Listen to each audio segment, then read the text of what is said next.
Bienvenue au bulletin d'information hydrologique de l'OMVS, Organisation pour la mise en valeur du fleuve Sénégal.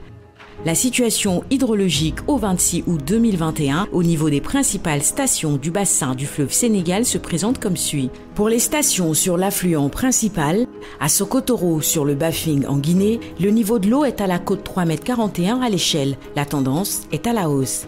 À Balabori, sur le Bafing en Guinée, le niveau de l'eau est à la côte 6,13 m à l'échelle. La tendance est à la baisse.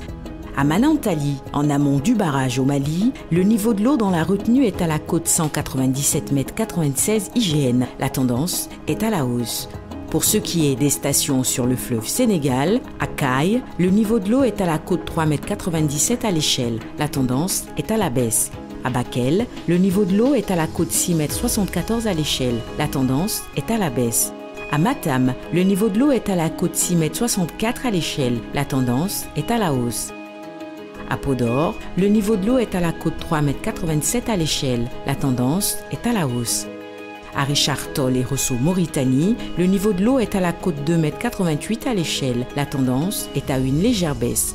À Diama, en amont du barrage, le niveau de l'eau dans la retenue est à la côte 2,15 m IGN. La tendance est à une légère baisse. À Saint-Louis, le niveau de l'eau est à la côte 0,97 m à l'échelle. La tendance est à la hausse. En résumé, cette semaine, la tendance est à une baisse des écoulements dans le haut bassin sur les affluents Bafing, Bakoy et Falémé. Le remplissage de la retenue de Manantali continue. Dans la vallée, les niveaux d'eau augmentent, alors que dans le delta, une tendance à une légère baisse est observée. À la semaine prochaine pour un nouveau bulletin.